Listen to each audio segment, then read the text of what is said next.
the halving cycle is a kind of heartbeat for the Bitcoin economy and market. People learn to hold coins and not trade them. It's hard to arbitrage something which is volatile, but there's a lot of people who are looking at it from the outside who don't know a lot of the details, right? So it's obvious to us, but maybe it's not so obvious to the market. It's been, a market cycle that has seen Bitcoin rise while the rest of the assets have shrunk in market share, actually. Quantum computers are still a few decades away. If nothing changes, they might be able to take lost coins or Satoshi's coins. What was your first reaction to the email that you received from Satoshi? If you could go back to the day when you received the email from Satoshi, knowing what you know now, you can ask him 3 questions. Well, I've been curious. It's a great privilege to honor our next guest, Adam Back, an OG in the Bitcoin space. He is the co-founder of Blockstream, but equally importantly, he is cited in the original Satoshi Nakamoto white paper for Bitcoin. Adam's early work on Hashcash laid the foundations for the mining process we know today and the proof of work system that we know today. He's been dubbed or perhaps considered the real Satoshi.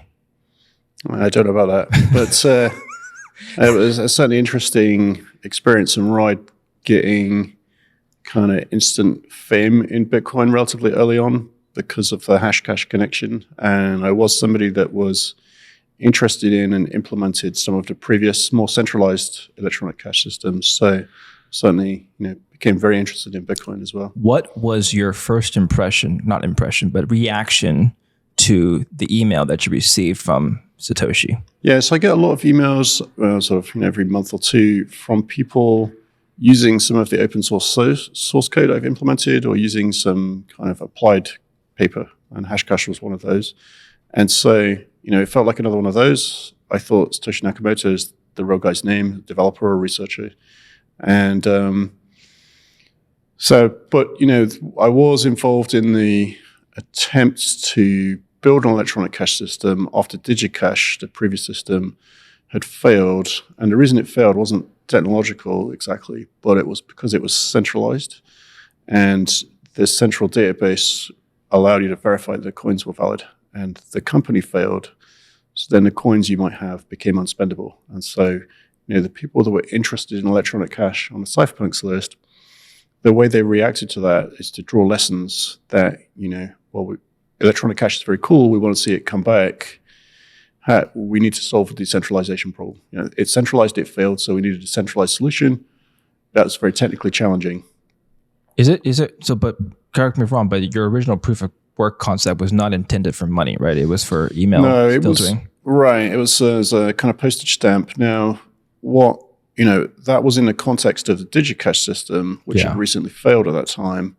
And so, the obvious thing for the anti-spam problem in a remailer context where you don't know who's sending it would be to use the electronic cash system. But given that the candidate then had failed and there was no clear technology solution to implement a decentralized one, I tried to solve a simpler problem, which became the postage stamp. But interestingly, within a day of posting that, multiple people independently observed its potential use to solve one of the problems of a decentralized system, which is how do you get money into it? So it brought in the concept immediately that, you could mine it. And so Hashcash became part of the design ideas like B-Money and BitGold in 1998, so a year later, and Hal Finney's RPow in 2004, and then of course Bitcoin started in 2008 when Satoshi started emailing people. I have one more question before I pass it over to Bonnie. Suppose we were to live on a desert island in a complete anarchy, where there's no centralized government, where there's no governing authority. It's just we do whatever we want, but we do need some sort of medium of exchange in order to operate this society, if you want to call it that. What kind of exchange system would you need for this particular type of society? Barter? Would it be coinage? You can't mint coinage because everybody has a different coin. How would that be standard unit of currency? Yeah, I think what you've seen from human history is that money evolves as sort of a natural phenomena because people want to exchange. So they can exchange in terms of IOUs, like you provided me with some bread, I owe you for that. I'm producing something else, I provide it later, but that's inefficient. So what tends to happen is people settle on a standard good that's scarce, and that's evolved over time. Seashells, then gold, and now Bitcoin.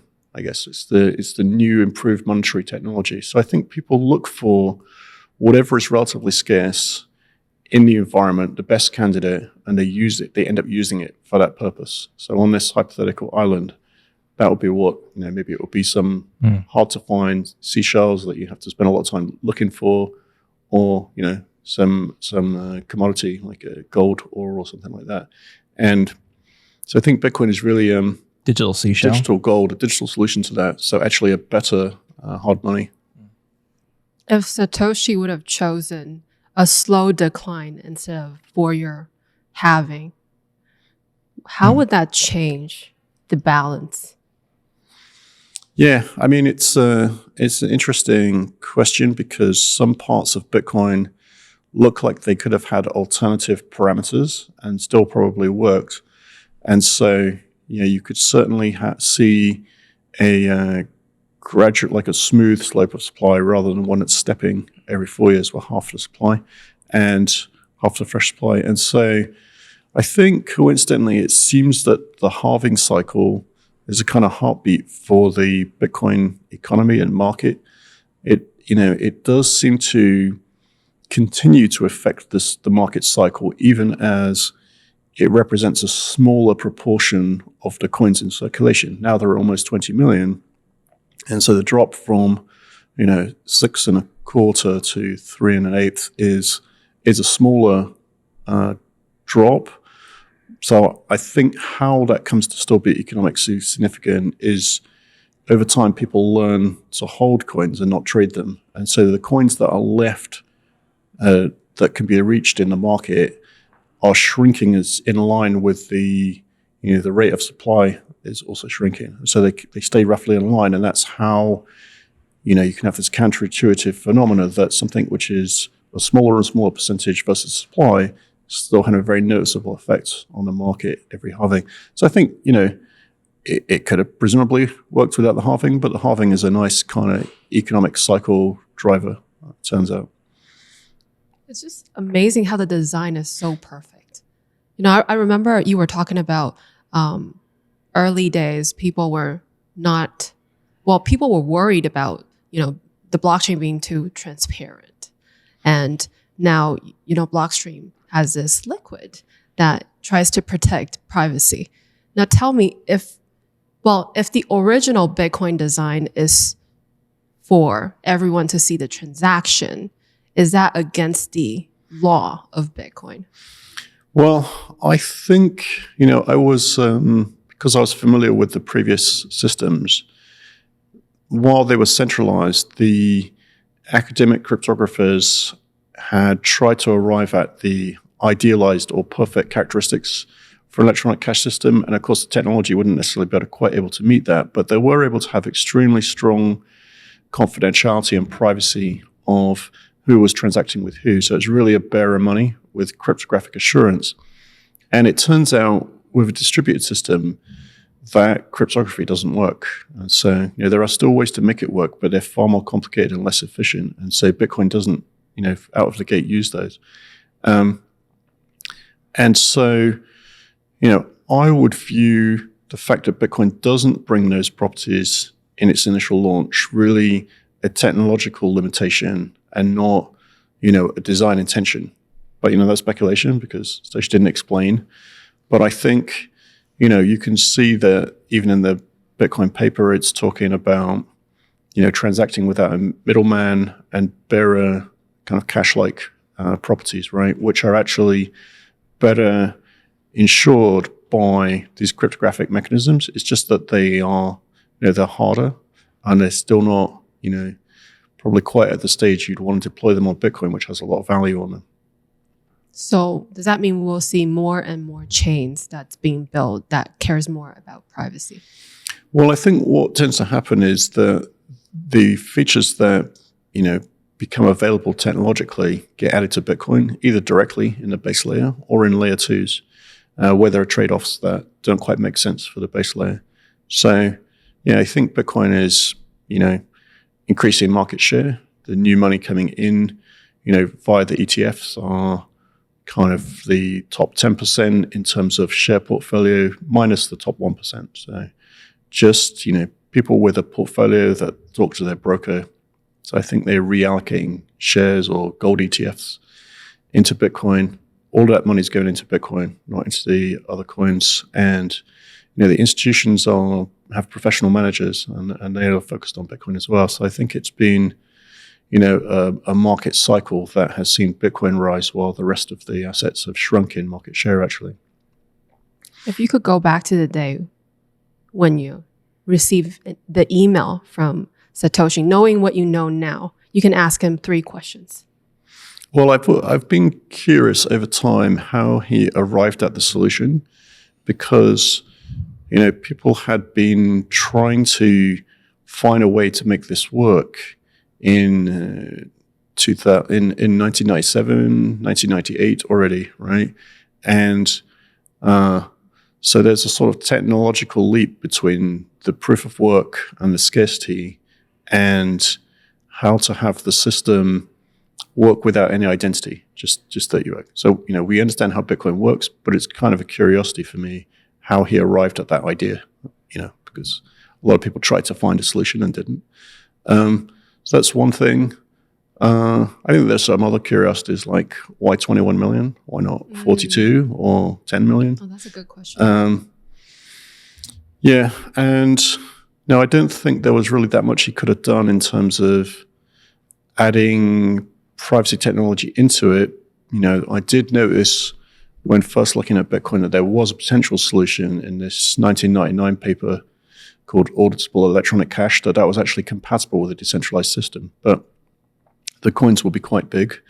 And it's kind of more esoteric, so maybe he didn't know about that solution. But I think it's been going very well since. And, with the evolution of layer 2s and the continued gradual, careful evolution of layer 1 to sort of add flexibility to develop more types of layer 2s, things are going as well as anybody could expect, I think, better even, right? I'm surprised one of the questions isn't, who are you? That's the first thing I would have asked. I wouldn't. Well, at the time, I thought that was his name, right? So, fair enough.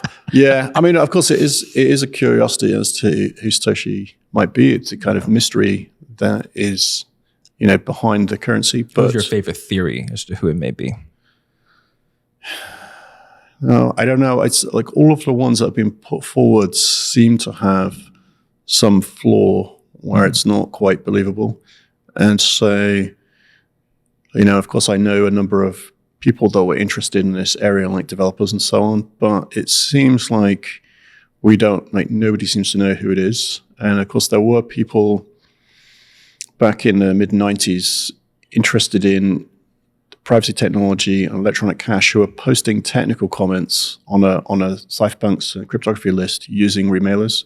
So already there were anonymous participants. So there's some kind of precedent for that kind of way to engage. But in any case, I think it's convenient and actually valuable for Bitcoin that we don't know who the founder is, because a lot of mainstream media tends to look for, the CEO or the leader and have the impression that if they could just persuade that person, that they could change the system to benefit their business or something like that. So now the fact that there's nobody to identify and that Bitcoin is, decentralized, chaotic, there's no individual, you can't talk to the miners, you can't talk to the developers, you can't talk to the companies, none of them can make a change. It's really a free market type of situation where the market decides how it evolves. So I think it's convenient that we don't know who Satoshi is actually.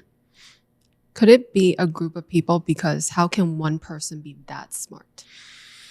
Yeah, that's one of the theories. I think the code probably is relatively uniform and people tend to have there might be some kind of indications it was written by multiple people, different styles in different area or something. So my guess is it's one person. And also, if there's a lot of people, it's hard to keep a secret. If one person can control information more carefully. I'm already imagining our comment section would be Satoshi pretending to not know who is Satoshi. It's just one person, but it's not me. Okay. We interviewed an investor yesterday who said that the probability of Bitcoin going to zero is now pretty much impossible. Well, what if we were to hypothetically break the proof of work consensus mechanism? How would that happen in theory? Well, the proof of work mechanism is quite robust in the sense that it's using hash functions, and hash functions historically have suffered from mathematical degradations in their security properties. And then say, people used to use MD5, then there were some problems discovered in it. Applications and internet protocols switched to SHA-1, and now we're using SHA-2. Now, it's interesting to see that SHA-1, even though it had some minor problems, would still be fine for Bitcoin mining. And the reason is that if there's a small advantage, say it becomes 2 times as easy to mine, the difficulty just doubles. And so you've got this kind of graceful degradation phenomena. And it seems like relatively unlikely based on what's happened with previous hash function failures between MD4, MD5, SHA-1. So the history of how they have slipped on their security properties is generally gradual. So I think that it's hard to envisage the proof of work part like fundamentally breaking. I think and you can always, in a worst case, switch to a newer hash function or something. There are some newer ones now, SHA-3, for example. But I think the sort of mathematical risk is perhaps more on the digital signatures or the quantum risk, which people like to talk about. But I think even there are, newer signature schemes which are secure even with quantum computers. And in my view, quantum computers are still a few decades away. They're quite early in their sort of fundamentals research. So I think, you could make an analog between current CPUs and GPUs with, tens of billions of transistors and very early experiments with digital circuits using, cathode ray tubes, like a table with, a number of transistor-like electronics, right? So it's really very, very early days because, the quantum computers, the state of the art is to factorize the number 21, i.e. what you would learn in primary school, that 3 times 7 is 21. That's the state of the art of what they can factorize. And even there, they had to cheat and not have any error correction. So the way that they sort of simulated that is they repeat the calculation 64,000 times and then see what the average, the most probable answer is. Whereas in a real factorization, you need to have the error correction as part of the system, not by repeating it, because it's already a lot of work without repetition. We were talking to Mike Belshi at DAS, Digital Asset Summit, and he said, well, the biggest risk would be quantum computers attacking Satoshi's wallet because it's a big amount of Bitcoin. Yeah, I mean, that is a transition question that, if this happens within a couple of decades, the ecosystem will have to reach consensus on. But I think of the two outcomes that, somebody with access to an expensive quantum computer at that point, in a couple of decades, if nothing changes, they might be able to take lost coins or Satoshi's coins if he doesn't move them, if he's not still around. So, in my mind, what would probably be the likely approach would be to introduce a quantum-ready signature mechanism, say in the next decade, and then people have a decade to move ahead of that. But some people have clearly just lost their keys, right? And we don't know if Satoshi is alive or not to move them, right? So I guess we'll find out, basically. And then, so I think probably the better direction would be to deprecate the deprecate the previous system. Now, so I think the likely direction would be to deprecate the ECDSA and Schnorr signatures so that you can't spend coins in that way. So that would mean after people had a decade to migrate to a quantum-ready signature setup, they wouldn't be able to spend. And so they would effectively be frozen. So, it's a delicate topic because people don't want their money to be frozen. But if the alternative is, economic chaos from somebody taking them, that's probably a less bad outcome. We had a gentleman here for our first day as an interviewee. He's a big Bitcoiner, and he told us that one of the reasons that he became a Bitcoiner, or what convinced him to become a Bitcoiner, was in the early days when the Silk Road project was shut down. The government found the server and shut that down, but they could not shut down Bitcoin, even if they had attempted to. Can you just explain to the layman who may not be very technical why a centralized authority may have failed and why that's not really technically possible today? Well, I mean, I think it's because Bitcoin is decentralized. So if you look at that DigiCash system that I mentioned in the mid-90s, there was one company operating it. So, the government or the authorities could go to them and say, but you couldn't, in theory, find every node and shut that down. Well, I mean, there's too many of them, and it's also reactive, right? So I think there are like 100,000 nodes, and you don't really know from looking at the network which ones are economically active. And you don't know who's running them. There's nodes on the internet. And so and people are running them for their own economic benefit, right, to validate the transactions they're doing. So, yeah, I think, changing the nodes won't work because, people will just start their own node. So it's sort of reactive, right? If you shut one down, 10 more appear or something. And if it's so widespread, 100,000 nodes, or it becomes 1 million nodes, it's, you're fighting against windmills or something, as the saying is, right? If you have a few companies, you can push them legally, establishment, governments, courts. But if you've got, 100 million users, 1 million nodes, and they feel that this is their, natural right to have hard money and, not be interfered with, you can't really stop them ultimately. Can I just add another 200 million nodes? Then now I outnumber you.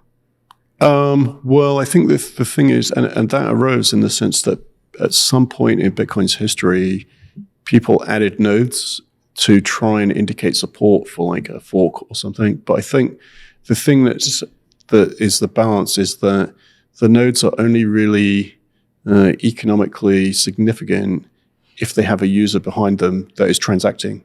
So, what you're saying is correct, that in a distributed system where you don't have identity, you have the Sybil attack, which means that somebody can pretend to be 1,000 people or 1 million people.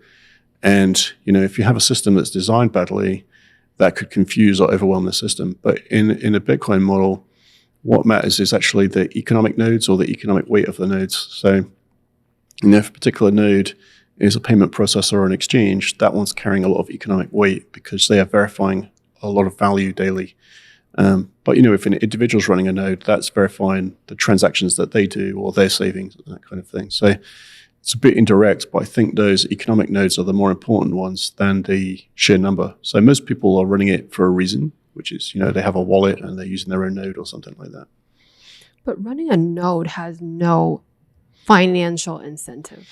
No, you don't get paid for it. It's a more of sort of self-protective incentive. So it's a bit like a say in gold. So you receive a gold payment, you want to check the gold is, authentic. Mm-hmm. It's pure gold.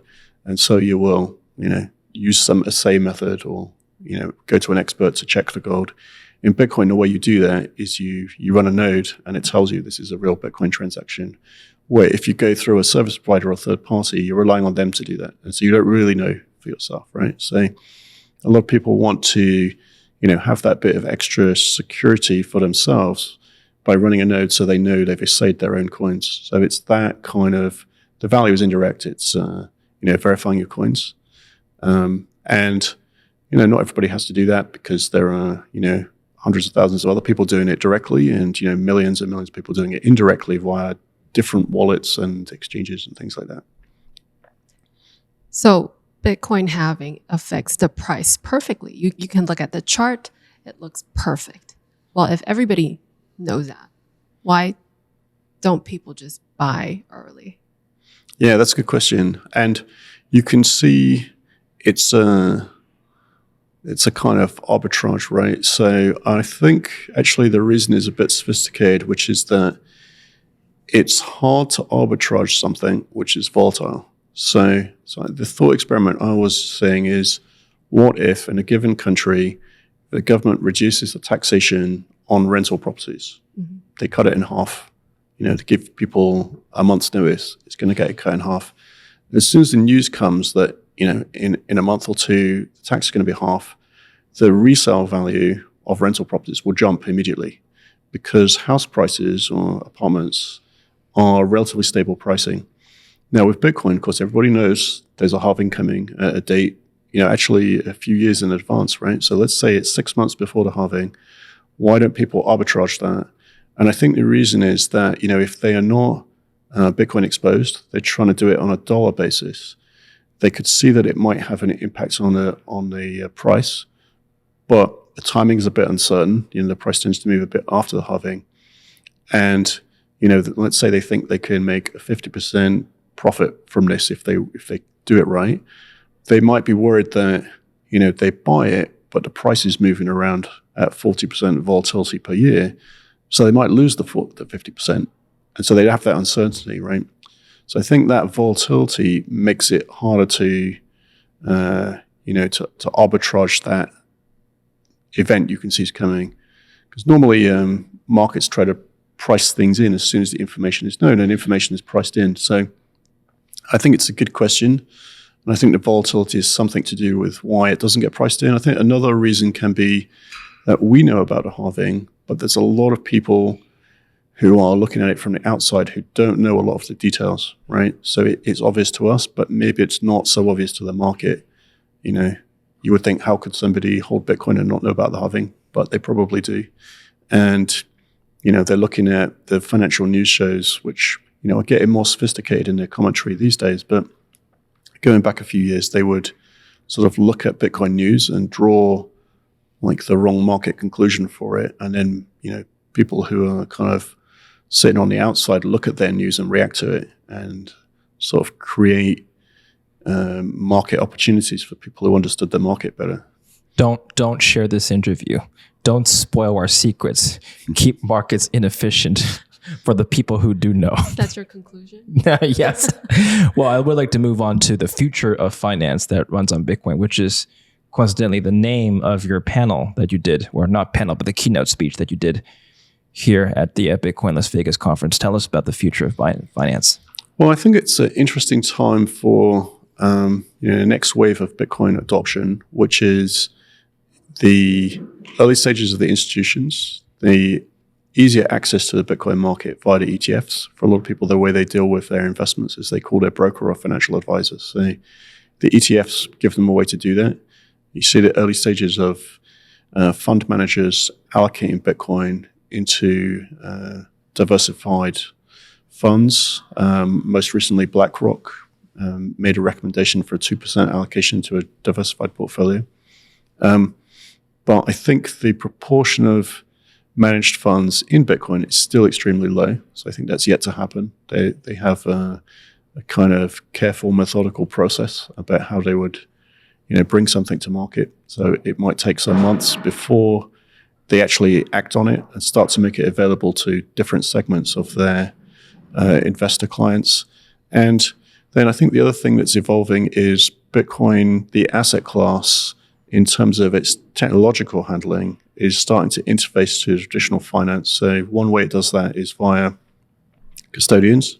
So we're seeing more institutional level custodians come in. Blockstream made an investment in Blockstream Capital Partners made an investment in Kamenu, which is an institutional grade custodian for that reason.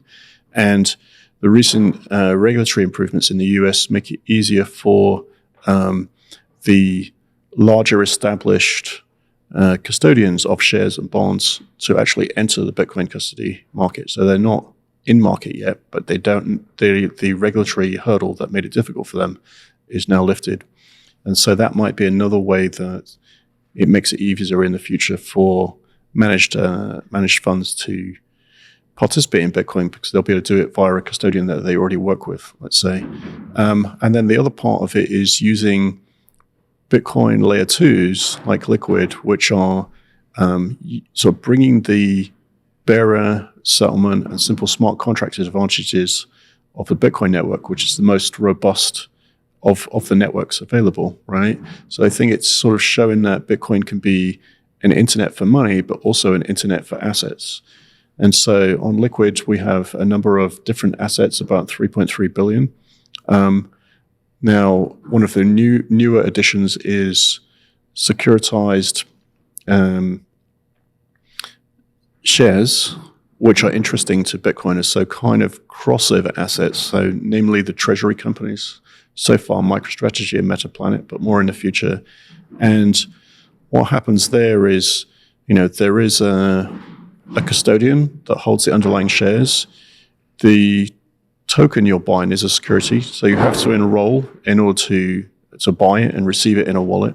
A recent phenomenon on Liquid is the introduction of crossover assets, so shares that are Bitcoin correlated in some way. And so the first two, obviously MicroStrategy being the first major treasury company in a public company format, and then also Metaplanet more recently. And the interesting thing, it's a security, so you have to enroll to be able to buy it and to transact it in a wallet.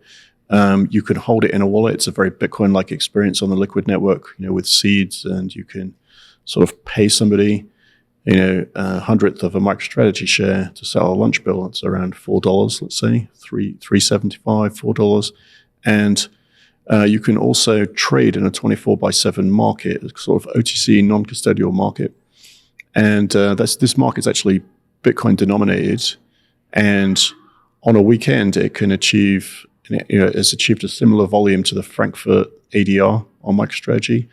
But it's the only market that's open, and it's Bitcoin denominated, which is an interesting way to trade the treasury shares. It's in effect a kind of Bitcoin basis relative value trade, where you're looking at, the relative value between Bitcoin and a treasury company, so that you might buy it when the MNAV, like the market cap compared to the net asset value of the Bitcoin they hold, is low, and then sell it later when it's higher and buy back Bitcoin at a higher price, and where your objective is to increase slightly the amount of Bitcoin that you had before you went into the trade.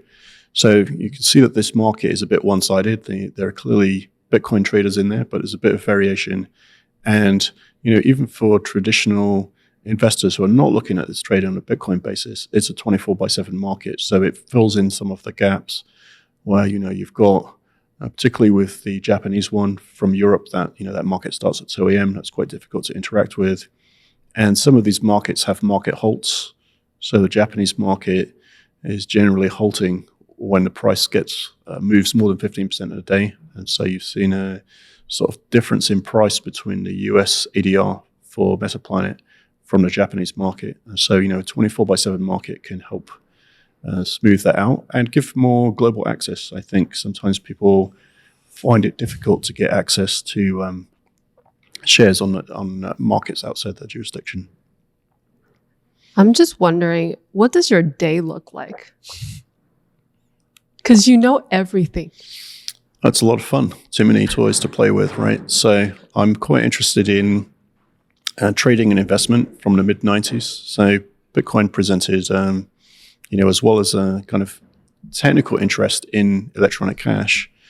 I'd say those previous electronic cash systems were more what we would call stable coins today. People were expecting to be able to, if they got deployed, to be able to wire money in, get some electronic money in euros or dollars or what have you, transact that in a bearer form online, and eventually be able to cash that in, back into a bank account, where Bitcoin is more of a gold competitor. So it has an investment component, and of course the adoption story as it gains use is what's driving it. I think eventually it will reach full adoption. We don't know where that will be.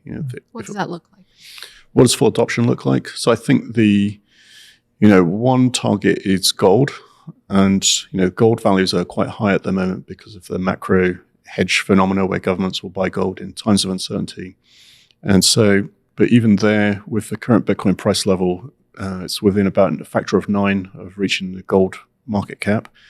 And then the larger addressable market for monetary premiums in different assets, like housing, there's a lot of monetary premium there where people will buy an apartment and not use it, not even rent it out, just as an investment vehicle, right? So you see a lot of underused housing premium in the housing sector in different countries, and obviously premium in shares in the stock markets and bonds and other forms of alternative assets. And so, Hal Finney actually estimated that to be 200 trillion. And surprisingly, he did this in I think 10th of January 2009, before there were any transactions and any market value. So it's quite a kind of forward-looking estimate, but it seems to be still, considered a reasonable estimate of the size of that addressable market. Now, we don't know, how much of that Bitcoin will capture. So there's a bit of conjecture there.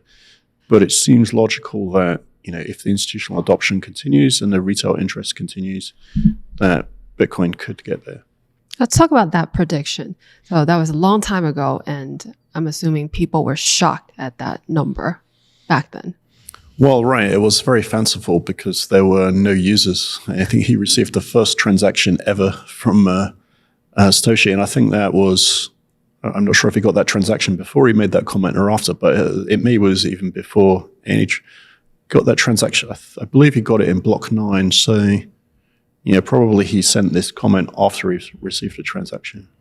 So this is just what we learned afterwards, right? I wasn't paying attention during this time. January 2009. Yeah. So I mean, it was such a wild prediction that I think people would look at that as, a kind of imagination, hypothetical, right? Because I think the probability that the network would catch on, that users would use it, and a price would form, that there would be venues, exchange platforms you could trade it on. Those were all years away at that point. In fact, so there's a lot of uncertainty whether it would get there even. I don't have a question that could top that. Let's end it here. That was a great end to the conversation. Thank you very much, Adam. Dr. Back, pleasure meeting you. Thanks for having me on. Such a great chat. Thanks.